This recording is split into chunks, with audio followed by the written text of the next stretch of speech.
all of us, myself included, love to come to these, but the real work that gets to this point is not always easy. So all of those who worked on this, we appreciate that.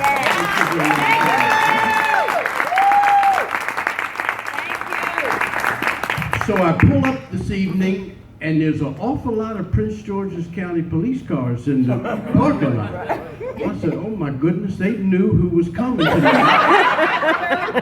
They canceled police leave for the big 30 years. So if I'm doing the math right, those who were the class of 85, and by the way, I believe there's some 83s and 84s who actually became 85. But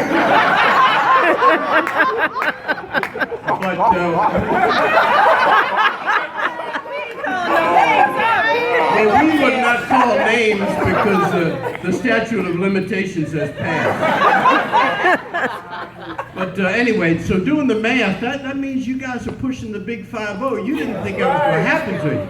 Didn't think that was going to happen. But let me tell you, there will be many times in your life, 5-0 is looking good, 6-0 is looking good, any of those numbers are looking good. I was fortunate enough to be the principal when the 50th anniversary of Wilson opening.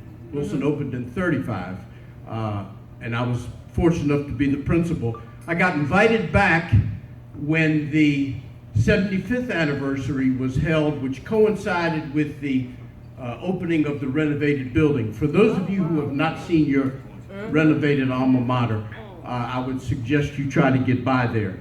Of course, 125 million should look good, but very special.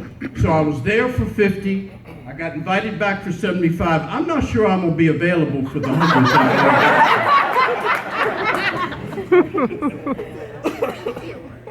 A couple things just kind of came through my mind as I looked through the yearbook. The summer of going into your senior year, the metro station at Tenleytown opened. Yes, it did. And I will tell you a story, and maybe you are aware, I'm sure nobody here was involved, but the metro detectives came by school one day because they couldn't understand what was going on because students were copying 5, 10s, and 20s in the library. Now, Secret Service jumps on that stuff, you know. They can't find Osama bin Laden, but they will look for counterfeit. They will look for counterfeit money. And what would happen? You could make a copy of a 5, 10, or 20, put it in the fare card machine, and at that time it was all quarters. Well, guys are going up and down the red line, coming back all loaded down with quarters, and they couldn't believe it was happening. So I said, I'll tell you what. I happened to call a student over whose name I forget at this point. I said, explain to them, they're not going to get you. Explain to them what happened. Oh, it can't be, this is the latest technology and so forth. Anyway, that was a little bit of history along with kids figuring out how to stop the escalator and everybody would fall off. Funny to watch unless you were one of the ones on there. I looked through the yearbook for some things, and I just thought this was kind of interesting. You had, and I think there's some folks here who worked on the yearbook, you had two sponsors, we had two sponsors, Ms. Hatcher and Mr. Harper, two really class individuals. And I just want to take a moment, I saw some yearbooks here. I was kidding with Coach Powell earlier. I was going to bring my yearbook, but I didn't know if I laid it down somewhere, it might find a new home. From Mr. Harper, he says, to the graduating class of 85, Wilson High has been your Rubicon. You have crossed in style, keep your sights high and your steps firm. From Ms. Hatcher, isn't it strange that princes and kings and clowns that caper in sawdust rings, and common people like you and me are builders of eternity. Each is given a set of tools, a shapeless mass, and a set of rules, and each must make ere time has flown, a stumbling block or a stepping stone. I think that impacts every one of us. And if you also recall, and then I'll shut up because my wife says, you know, they're not there to hear you or see you. So could you not get wound up? In the yearbook, if you chose to, you could make a comment that was in the section right after the pictures. And I just picked out a couple that were kind of interesting, and you may or may not remember if you are the author of this.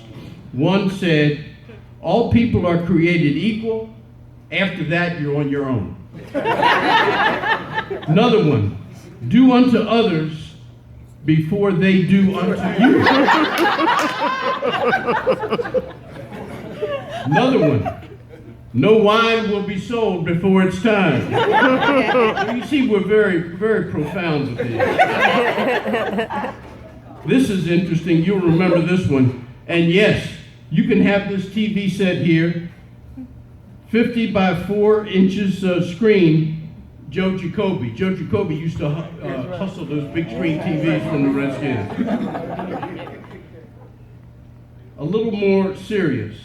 You cannot strengthen the weak by weakening the strong. Very profound. And last but not least, love me with your whole heart or give no love to me. Half love is a poor thing, neither bound nor free. Class of 1985, I am honored to have been invited. I'm proud to be associated with this group. Take a moment to look in the program because there are a fair number of your classmates and a fair number of your teachers who are no longer with us. So with God's will and God's grace, hopefully we will be here for 35, 40, 45, 50, whatever. I love you guys. Thank you. Love you back. Love you back. Thank you. Awesome.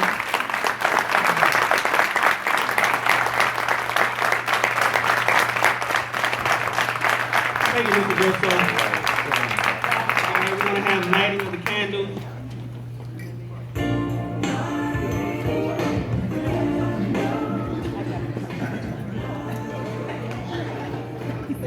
Hey. Before he lights the candles, I'm going to read a scripture. Love is patient, love is kind. It does not envy, it does not boast. It is not proud, it is not rude, it is not self-seeking, it is not easily angered, it keeps no record of wrongs. Love does not delight in evil, but rejoices in the truth. It always protects, always trusts, always hopes, always preserves. Love never fails. 1 Corinthians chapter 13, verses 4 and 8.